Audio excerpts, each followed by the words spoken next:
if I'm to look at this is forget conjugate for a minute, just a block perspective. Right. You really only have that 8 weeks in the winter, to the spring where you can really develop strength.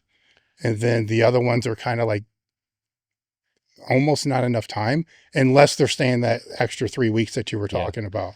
Yeah. I think, like I said, so how do you guys navigate? You see what I'm saying? How do you navigate that?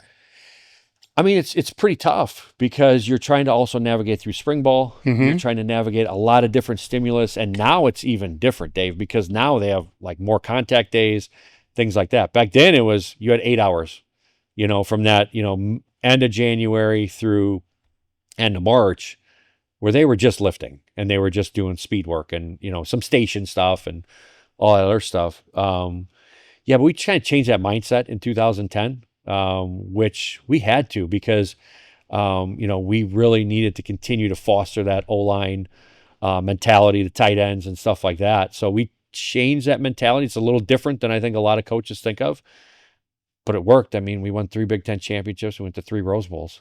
How do you change the mentality?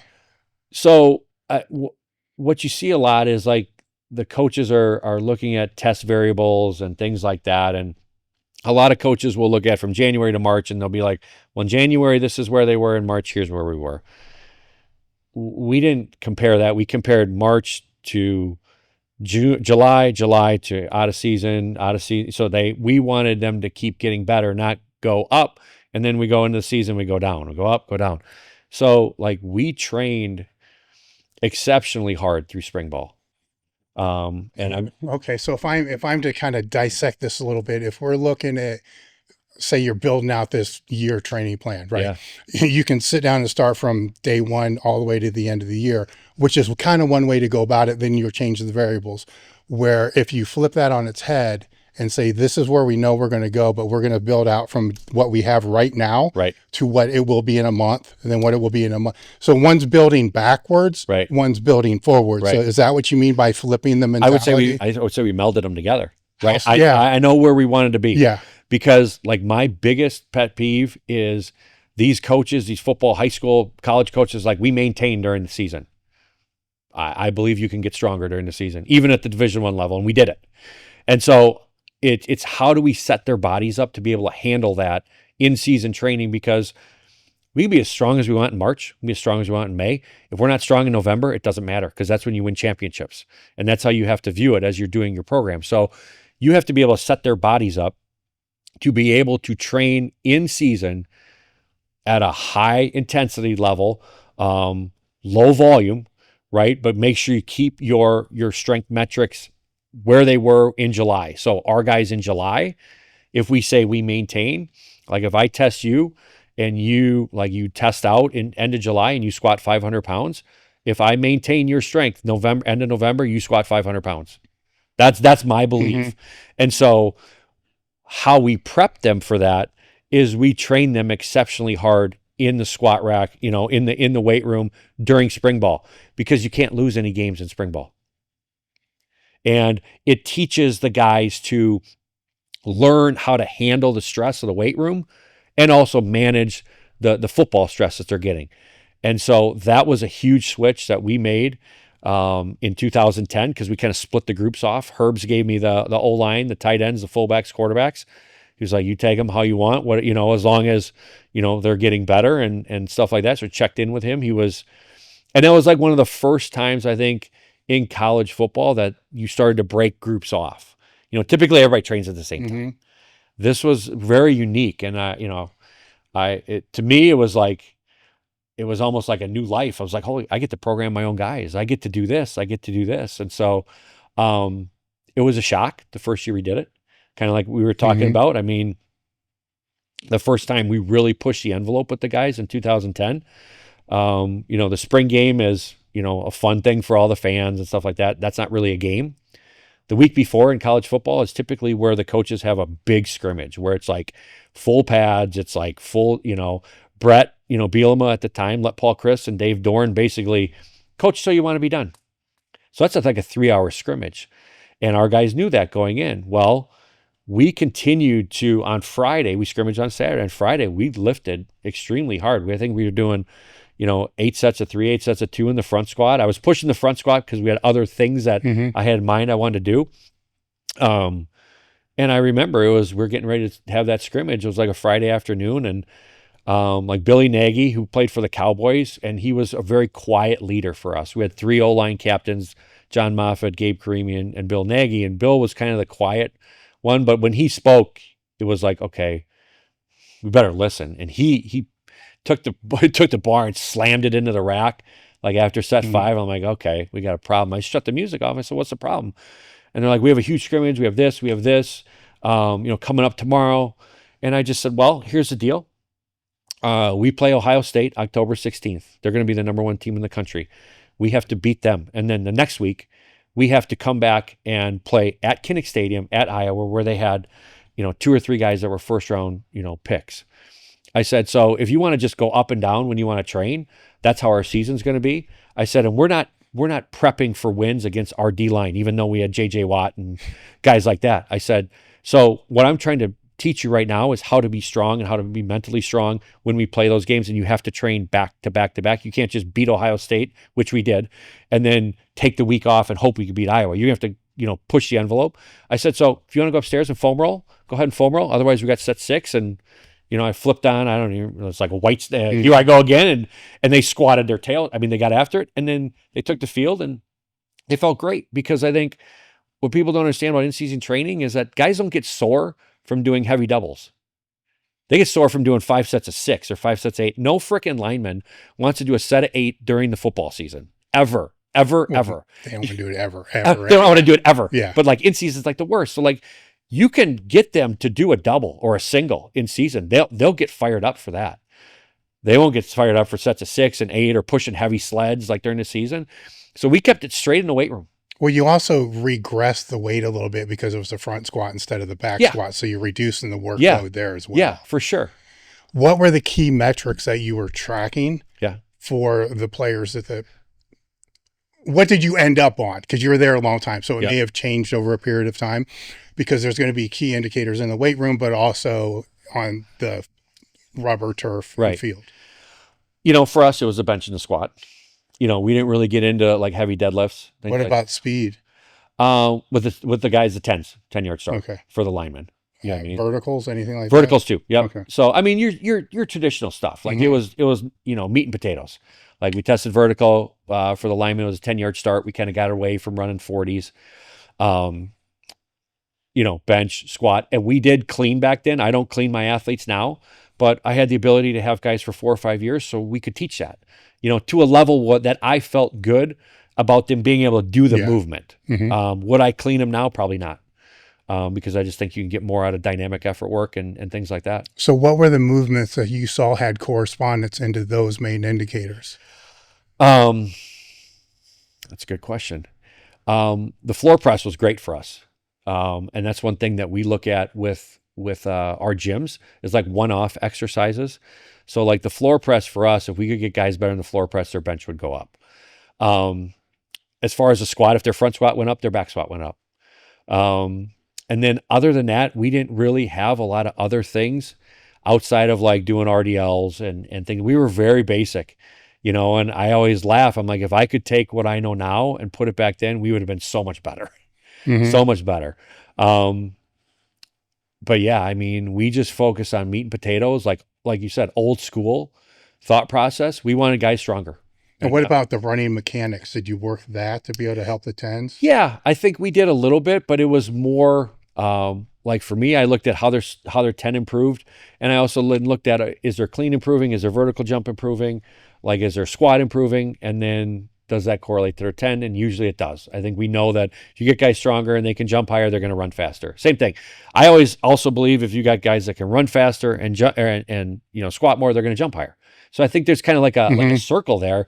I'm not the biggest believer in if you can get them to jump higher and run faster, they squat more. I think there's a little bit of like your speed guys want to sell you that. I don't believe that. Well, with that circle that you're talking about, you have coaches that fall on both ends. Right. So you're falling on the end of you just make them stronger. This is going to work. Right. The ones on this end are going to say, if you fix all this, maybe this doesn't increase, but the performance on the field will. For sure. So it's It's actually kind of like a figure eight. I know this. I've never seen a guy where you can directly correlate their 40-yard dash to their performance on the field. I've never seen that. But I also understand that you'd also like, there's a lot of guys that are going to squat 500 to 600 pounds on the O-line. So is 610 going to make you better than 600? I don't know. I don't know. Mm-hmm. So I think you have to have benchmark strength numbers for certain positions, like the line, like the D line. But then it also comes down to, can they play the game? Well, what about with that? What about the correspondence with fatigue management to the field? Because if they're tired on the field, they still have to make good decisions. Correct. Right. So, is that a trainable attribute? And if it is, how are you approaching that? Well, in Wisconsin, it's pretty tough because after a Saturday night game, there's a lot of there's a lot of things that can really help with detraining, and fatigue as far as nightlife. So we educated our guys on sleep, on nutrition. Herbs was incredible with nutrition, working our nutritionists, making sure that we had everything the guys needed. They had, and now what they have is, the amount of money they invest in recovery, nutrition, and things like that. You kind of had to auto-regulate them a little bit. You kind of had to trust them a little bit on how they felt. I know this. Guys feel a lot better when they know they're doing doubles than when they're doing fives or sixes. You know what I mean? Especially during the season. Their shoulders don't feel as... I can do a double. I don't know if I can do this. And the other thing that we did, really, especially in season, because that's where that is really important, because like out of season, they should be good to go. Unless they're just running around town all night. Yeah. But in season is where it's really important. Our in-season program, we did one pressing exercise the whole week, every week, one. It was either a max effort bench or a dynamic effort bench, and we threw med balls. But we did not do extra dumbbell auxiliary work. We did not do overhead pressing. We did a ton of pulling, rowing, same thing with the lower body.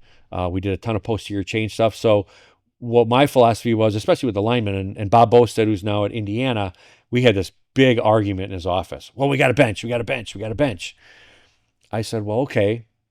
I said, let's look at the volume of work that we're doing on the field. All your guys do is contact people and punch and punch and punch.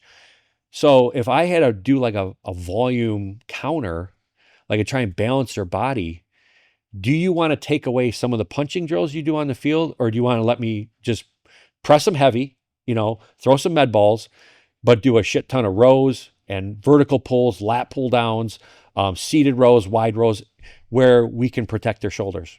I think in 3 years, we may have had one shoulder surgery in those positions that are engaged every single day. And so I think that's another thing that coaches need to think about, especially in season. You need to, Buddy Morris said this, strength training is literally for football players GPP. I think you were there when he said it, right at the thing with the Browns.